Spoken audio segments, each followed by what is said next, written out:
A lot of people have misconception about an individual, a brand, or... Why real estate? What was it always a part of the plan? We used to sell like online spices, chocolates and tea. I was making maybe $50 or $100 a day. My family wasn't supportive. My father didn't like it at the time. At Star Partners, for the first 3 months, I did not list a property, did not sell a property. And I was called into the director's office and I was told, look, son, you've got 2 weeks. If you can make something happen, yes. If not, that's it.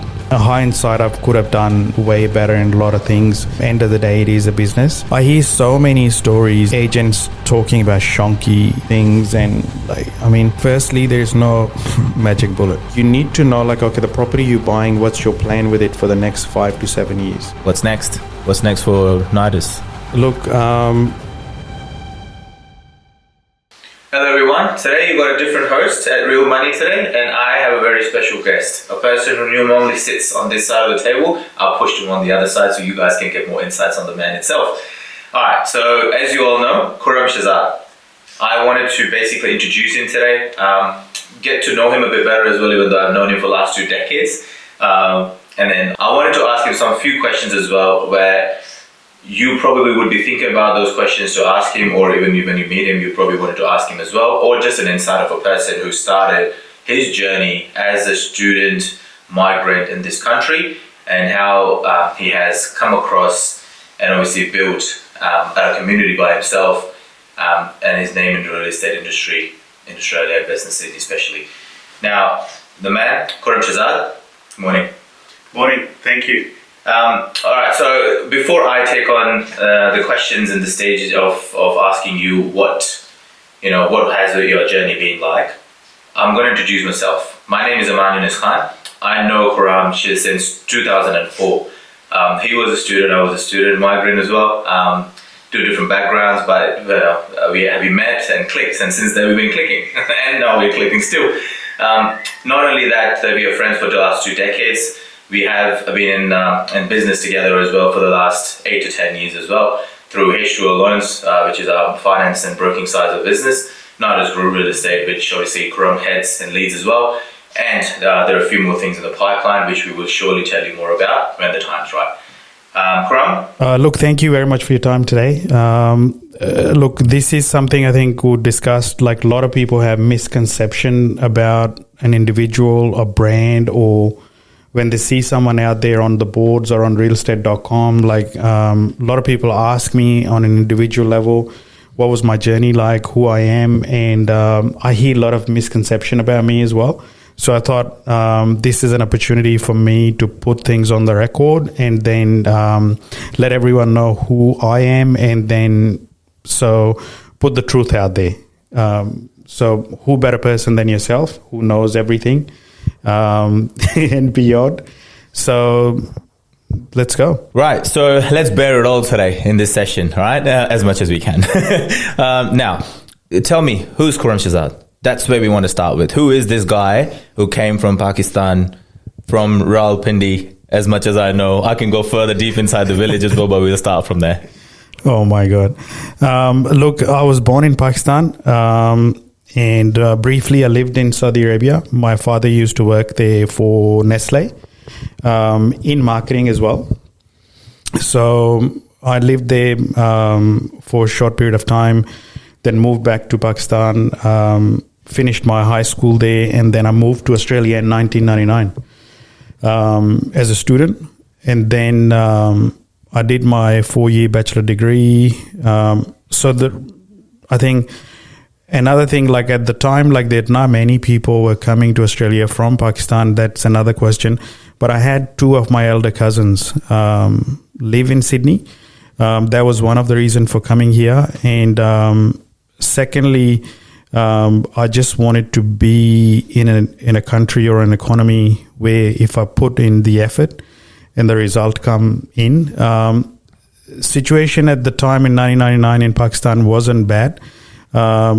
But I didn't have any strong ties because my father didn't live there even.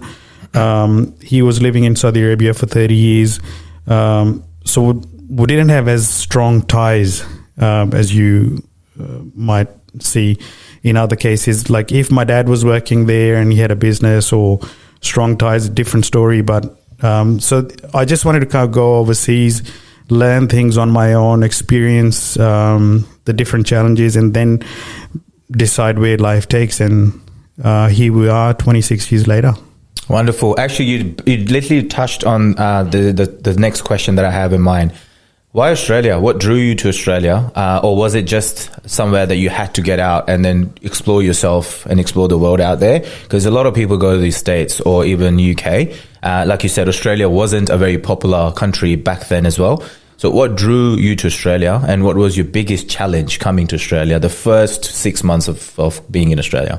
Look, why Australia? The reason being, I used to watch cricket. And the matches, and I knew SCG, MCG, WACA, Gabba, and I grew up watching cricket in Australia. So the sunshine and the crowds, and also like I studied in English medium, so the English was easier sort of language for me compared to going to somewhere else. That, and then another thing was the weather. They have similar weather conditions like in Pakistan as well, like for all 4 seasons.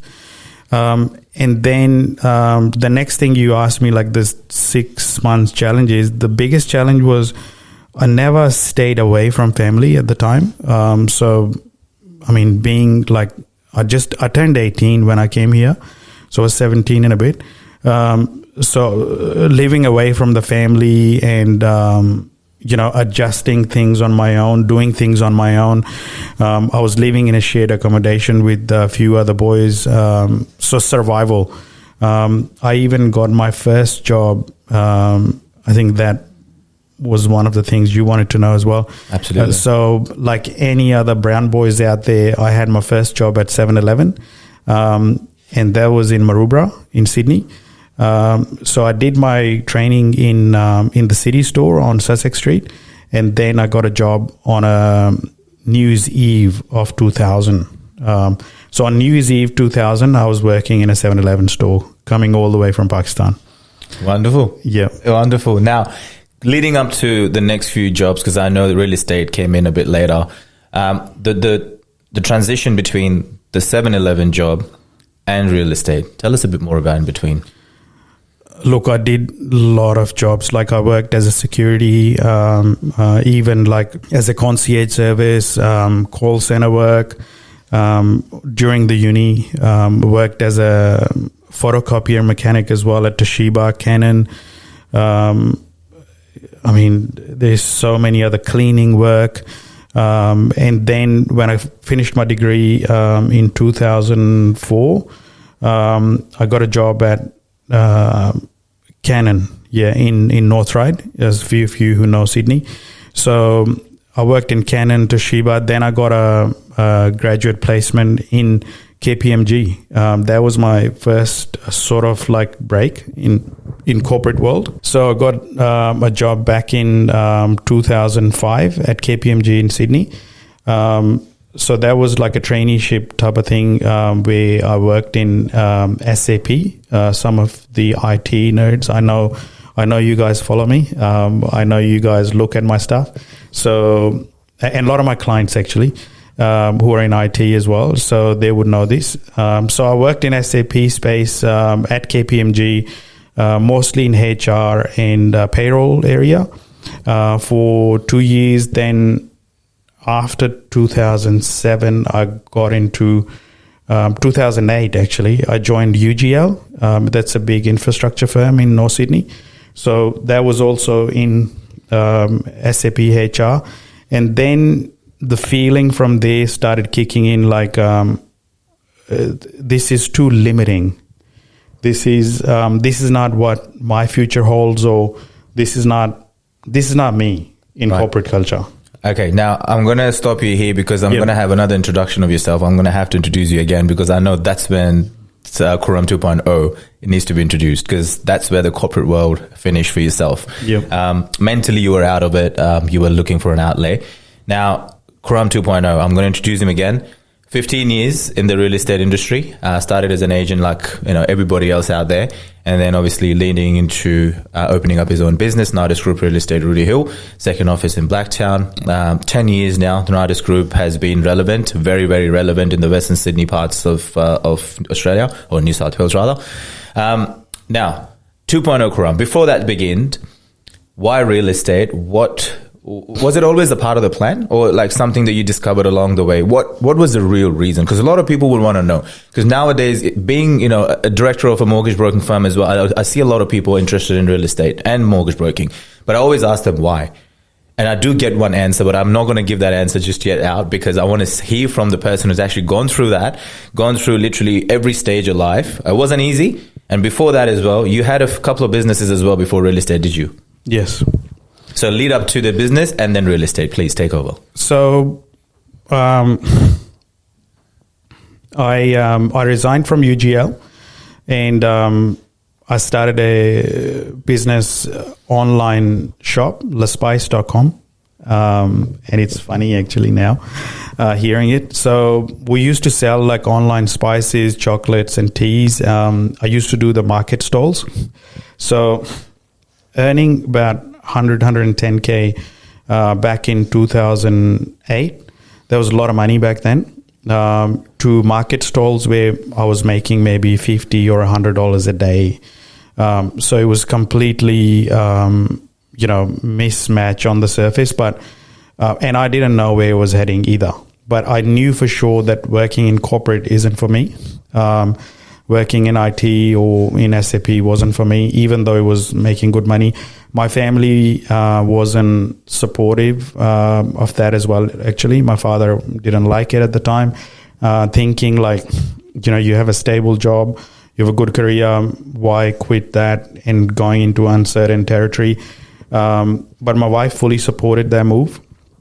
I don't know what she was thinking, but she just supported, like, in a way that, and you do need this to succeed in life. You do need that partner who trusts in you and who supports you in your journeys. So that failed very badly, that venture. I think it was a little bit ahead of time selling things online at the time. We lost about 30, 40K, then didn't have any more savings. Because during that time, because income reduced, I owned a property at the time in an apartment in Sydney as well. So it was coming down to the point that I might have to sell that to pay off the debts. But I took a job I started actually another company doing cleaning people's houses. So I hired a couple of people with me. So that lasted for another 6-9 months. I realized that's not me either. So I was doing some end of lease cleaning for real estate offices. So that's where I got in touch with agents, and I spoke to a few people at the time, and then I thought, okay, I'll give it a go in this. So I got my first job at Rudy Hill, working for Star Partners. And then, I didn't know what I was getting into, honestly. I had no idea where it's leading, but I knew for sure that I'm not getting back on the train to the city. That was never a plan. So it was like, tried everything, now this is it. So I'm going to make it work. So as you always say in the meeting, sorry to cut you out, but you always say on our Tuesday sales meeting, and I've been hearing them for the last, close to a decade now, burn the boats. The man actually did it. He doesn't even just say it, he practiced it. Yep. Yeah. So that was it. Like the moment I saw the train on Rudy Hill train station, if I needed any more push or a pull to make more calls, I saw the train going to the city, and that drove me back into the office and started making calls. It wasn't very common for people in my community, like people from subcontinent, to be in real estate back then. So, I faced overall, I'm not going to make it a sob story. Like, I love this country. It's given me more than I imagined. I'll put my heart and soul in it. But there was a lot of racial element back then in real estate as well, especially when door knocking and talking to people. And it wasn't, people were not used to seeing brown people in the real estate space. So that was another challenge, but I took it as my point of difference. So rather than like all same, like, you know, you stand out differently. And a lot of buyers at the time were from subcontinent background back then. And a lot of people had like the language difficulties, and sort of helped me get started back then. Like I was working with a lot of buyers who later on became sellers in a few years later. And that sort of like gave me a kickstart. But yeah, so I was at Star Partners for a year. Then I moved to another agency who was more in line with what I was looking for.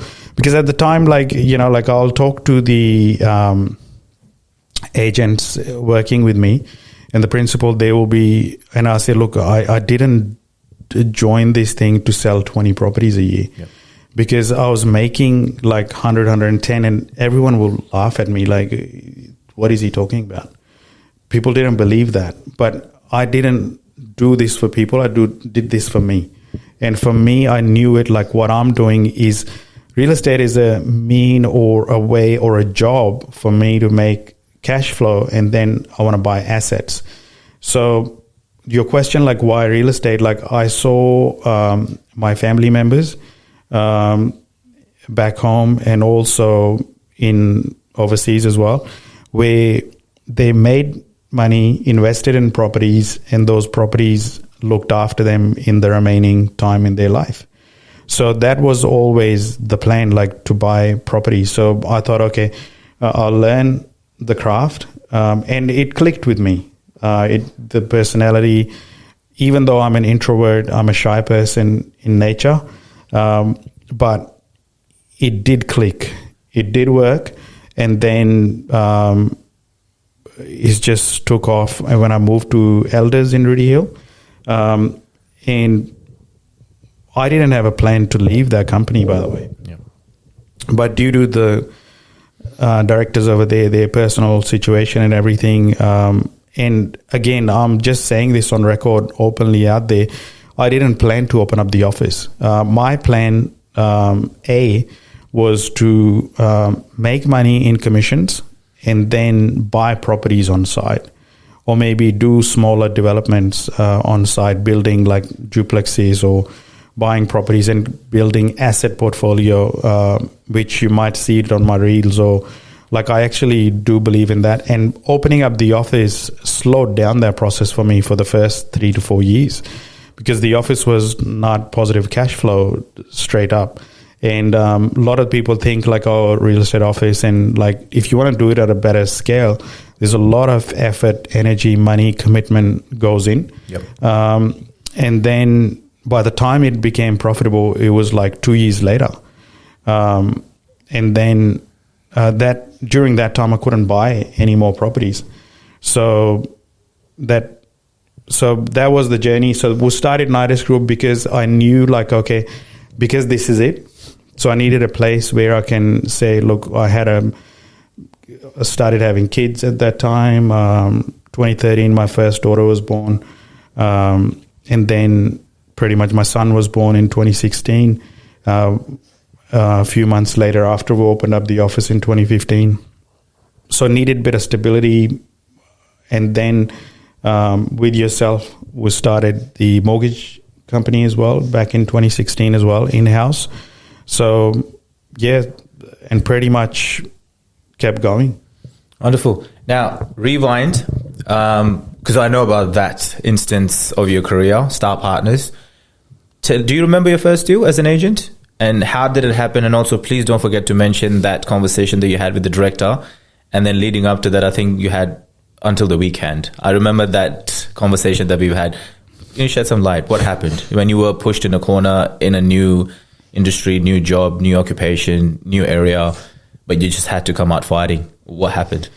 Look, at Star Partners for the first 3 months, I did not list a property, did not sell a property. So, and I was called into the director's office and I was told, look, son, you've got 2 weeks. And then if you can make something happen, yes. If not, that's it. After that meeting, I went to the Minchinbury Macca's, had a meal, and then I was sitting in the car park and thinking like, what else differently I can do. I called my dad at the time, and then explained him, and he said, look, you took a decision, so you got to stick to it and you got to go through it. So I got a bit of encouraging words from there. And then within those 2 weeks, I listed 3 and sold 4. And that was it. So my first sale was in a property I sold in Plumpton. Right. And that 3 sales and 4 listing did you do? Or it was the other way around? 3 listed and 4? 3 listed and 4 sold. What was the time frame of that? Like how many days or what was the amount of time it took to make that happen? 2 weeks. 2 weeks. So nothing for 3 months to show 4 and then all of a sudden in 2 weeks. Yeah. Like people say all of a sudden overnight superstar. Wasn't the case. It was 3 months and 2 weeks. Yeah. And I mean 3 months, like if I didn't perform, I was out. And as I mentioned earlier, I didn't have a plan B. So I wasn't going to quit. Wonderful. Look, that shows exactly what it takes to be, not even successful, just to literally put bread on your table. People think, oh, it's an overnight thing. You became a superstar. All this sort of stuff doesn't work. It was 3 months and 2 weeks if you really think about it. By the way, I still don't consider myself as a superstar. I'm like my first introduction is like I'm a father, I'm a husband, a son, and a brother. And I just do my fair share of work to provide all those people in my family. And you've done a really good job, to be honest. I mean, not even providing one for the family. I'm talking about being a good husband, being a good father, being a good brother. I can say that he's as good as a brother to me, and being a very good son. I've seen all those aspects of yourself. But there is no denying the fact that you've had, I'm not going to say you're the only person who's changed Western Sydney. That would be, for anyone to change Western Sydney, it's not going to be one individual. It's going to be a lot of individuals working together. You have been a very significant part, I would say, Rudy Hill, Plumpton, Mount Druitt, your core areas. You've had a heart, hand in it, changing, how it transacts basically. And I've seen it. I can say it. There's no reason for you not to agree to it. It's been 10 years you've been doing, you've started Nidus Group, 15 years in the area. You've given a fair share, a bit of time of your life as well. Probably more time than you've given your family. Yeah. See, that's another thing, and we talk about offline as well. When I think about it, I could have sold way more properties if I wanted to, as a person or individual. But the thing is, in my view, success isn't the amount of money in your bank account. Yes, you do need money, and I'm a big advocate of having money. I believe money is like an oxygen. You can live with more of it, but less is a problem. But having a balance was always important for me. Having a good relationship with my partner, my wife, who has supported me throughout, my kids, my parents, my brothers, people in the community, friends. So to keep all things intact and making sales and working for your vendors and your buyers at the same time, because there's no point having a lot of money and being sick or having broken family or because I grew up in a very stable, you can say a middle to lower middle class family. It's not like we lacked anything, but it was barely enough type of thing. So I now wanted to change that for myself and for my next generation, where it's not a matter of it's barely enough. We want to have everything. And to be able to provide that. So still needed to pull back a little bit and then, create that balance. Just another thing as well. I know you're a very shy person and you don't like to speak about that particular topic. It's not even a topic. It's the most important person in your life after your parents. And she has been your strongest corner. I've seen it. I've seen it even before, you were even married. I've seen you guys. I've seen you grow through everything, right? words about your wife?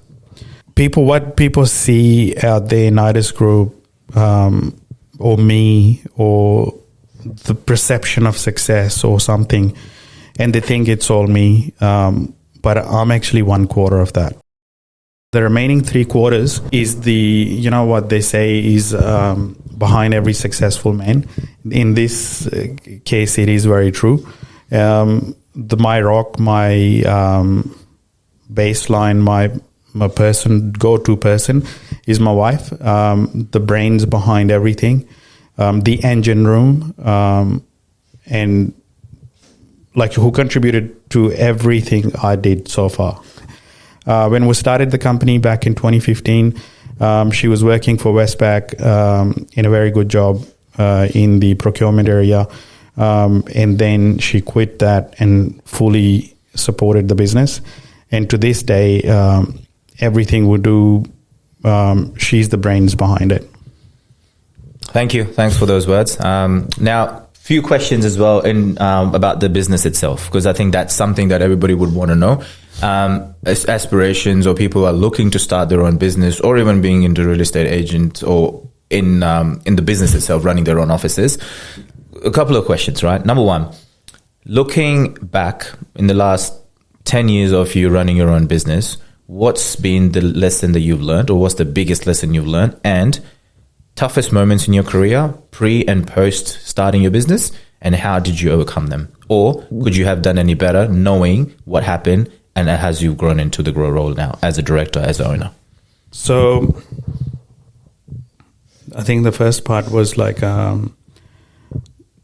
the toughest moment. Toughest moment. So what's the biggest lesson you've learned from the last 10 years of running your business as a business owner? See, it's not, there's more than 100 lessons I've learned, to be honest. Like working as an agent is one thing, and to be the proprietor or employing people and working with them and solving problems for them is another skill. Look, hindsight, I could have done way better in a lot of things. But in my view, like what I've always looked at, like to treat people the way I like to be treated. And I thought initially like people share the similar values, but actually they don't. Everyone has their own value set. So that was biggest learning. People think differently. They want things differently in their lives. And that's something that I can't control, or the system can't control. So I've learned to respect people's boundaries, and what they want is more important than what I want for them. So that was the biggest learning. And then in general, like you can't attach your feelings with this. It is, end of the day, it is a business. And you need to go back to the why you're doing it. And it just got to be translated into that. And it's less taxing on your brain and body. So yes, in any business you do, there are like ups and downs. And we had a fair share of that. But I still feel that we had a very good run. We're very lucky in a lot of places. And because aim and goal was very clear from day dot, like why we're doing it. And it was basically to help ourselves, to help the families who work with us and the clients who work for. I'm not just saying it, that is the ethos of our business. And pretty much draw it back to that simple fact. And then just like keep on focus on the good for people, and good comes back. Fair enough. Thanks for letting us know, or helping people understand the intricacies of having a business, or the positives and the negatives and everything to go with it, the pros and cons, as they say. Now, since you have started, or since you were in real estate, 15 years, good part of it, how have you seen the property market evolve since then? And what would you that piece of advice that you would want to share for aspiring agents or who are agents at this point in time early in their careers, what can separate them from being, I don't like to use great, but really good agents and not so good agents? Look, the property market, everyone I think knows, has shifted big time after COVID, and even the consumer behavior, the construction cost and demand supply and the world politics, economics and everything. And I think we had a good side of that fact. Like even if you like look at economies in Europe, in America, in Asia, like I think Australian economy and property market is doing great in that regard. And then in terms of the way people used to buy and sell when I started, it has completely changed now. So the consumer behavior has changed. In terms of like what people, how people interact, that has changed. How people sort of communicate, that has changed as well. Look, in terms of the aspiring agents, want to go from good to great. Those fundamentals haven't changed. It's always like down to the basics. Like being disciplined is one thing, and what I believe is it's like a 80-20. 80% is a mental game. So mentally, if you're focused, not distracted, and put your effort in. Do your basic work in terms of like being, and first of all, like being nice is very underrated skill out there, and being truthful to your clients. I hear so many stories of like, even to this day, from the clients, like agents talking about shonky things, and like, I mean, to this day and age, it's unnecessary, to be honest. If you're truthful and you do your basic things right, like when I say basic, like your calls, you return the inquiries back, and you treat people with respect, pretty much it all comes down to that customer service and how you make people feel. Sometimes like we'll say things like in a way that might not resonate with that person. Yep. So it all comes down to making people feel special, making people feel valued, and it's all about that. I couldn't agree more. In all honesty, that's exactly what I have sort of always told myself, even if I've ever been astray, that just be yourself, just be that nice person. It's okay to be good to people. If you're good to people, it'll be fine. Half the job is done. If you just be truthful and good human being, those are the basic principles you learn from, very, very early in your age, from your parents, from your teachers, from everybody around you, just to be good. And I couldn't agree more. Literally, this is exactly what I tell everyone who works with us and myself all the time. Just be good. You don't have to pretend or to be anything. Just be a good human being, and they'll do half the job. Couldn't agree more. Absolutely.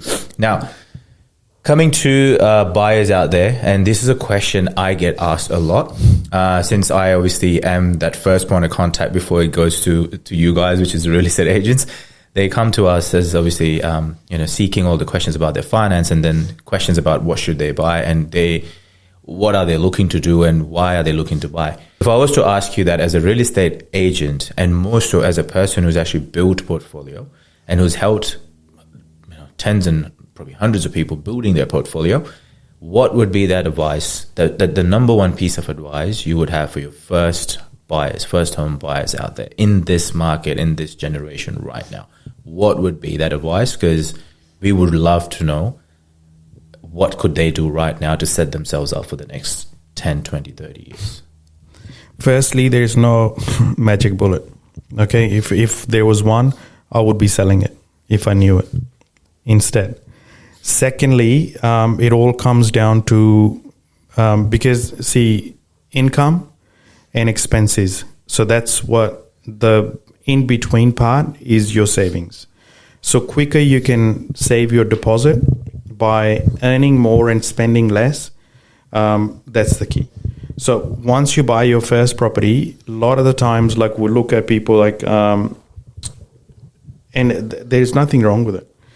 People buy properties with emotions, and you can't take that. We're all human end of the day. But you need to know, like, okay, the property you're buying, what's your plan with it for the next 5 to 7 years? So if, for example, you're looking at buying that property that, okay, for the rest of your life, this is it, and that's the only property you like, yeah, fair enough. But if you're looking at from the building the portfolio side of things, you need to look at it differently. Like, in a way, like, okay, this is not it. So, okay, how do this property gets me to the next property? So number one step is to save money. And number two, when you buy a property, you want to buy it like which is going to grow more in capital. And then you can keep on leveraging that property, first property, to number two and number three and number four. Wonderful. Finally, last question as far as the serious questions are concerned. What does success mean to you now compared to when you started or you first began? Look, success to me now is like to be able to spend more time with my kids. Ideally, every school holidays I can spend a few days with them, travel, also freedom of like where I want to be and when I want to be type of thing as well. And that doesn't revolve around money anymore. It's more of like the time with family. Beautiful. Look, thank you so much today for giving all your insights on your journey, what real estate is, what people can sort of get from all your expertise or all your experience that you've gathered in the last 15 years and 10 years of running your business. Now, I do have a few more questions, funny ones, quick ones. As you like to, you're a real estate agent, you're on the go, you know how to reply quickly, you got to think on your feet. And by the way, he has no idea about these questions. We did not even prep for the first serious questions as well, and so for these ones as well. So quick ones will be coming your way, and the only thing that you need to do is no thinking, straight out. I think Pakistani fast bowlers are quick, mainly, so I'm going to try stick to Let's my DNA. Not start that banter between us. All right, now, first one, coffee or tea to start your day? Coffee. Okay. Favorite suburb to sell in and why? There's two. Plumpton and Rudy Hill. Why? It's just that I know the streets. I walk the streets. It's just like I'm comfortable with the knowing all aspects about the houses, townhouses, and demographics and everything. Wonderful. Favorite destination? Have I already been or want to go? Both. Hawaii, where I've been. Want to go London. I agree to that as well. One book, podcast, or mentor that shaped your career? There's only one book. I know that too, but let me... Think and Grow Rich. That was the book I bought back in 2009. First book from Dimmock's bookstores. The older Sydney siders will know. I don't know. I don't think they have stores anymore. I doubt. Maybe there's one in the city I've seen, but maybe. I don't know. I'm not sure. Yeah. I bought a physical copy from Carlingford Court. You know that as well. Love that place. I don't want to advertise, but P-Day there was pretty good. Yeah. So I bought it from Dimmock's bookstore in Carlingford. That copy, Think and Grow Rich. And that book changed my mindset. What is friendship to you in 3 words? Respect, loyalty, and dependability. Wonderful. And last one, the most important one. If you weren't a real estate agent, what would you be doing today? Honest answer to that is, if it didn't click for me in real estate, I would have gone back to Pakistan. Right. And one more. It's not a quick fire. You want to give a little bit of an insight or a couple of words on what's next? What's next for Nidus and us? There are a few different ways we could have grown our business. Number one, maybe opening up more offices. We're not looking at that anymore. And we want to go national in a different space. That is to be able to sell properties from Rudy Hill nationally. That's the aim. You heard it. Stay tuned on that one. And on the other note, thank you very much today for giving your time to us. This is volume 1. This is not the end. This is not the first one, but not the last one. We're going to come back with volume 2. Let me know what are the other questions you would want me to ask him. Personal, private, doesn't matter. We'll bear it all. Thank you very much. Thank you.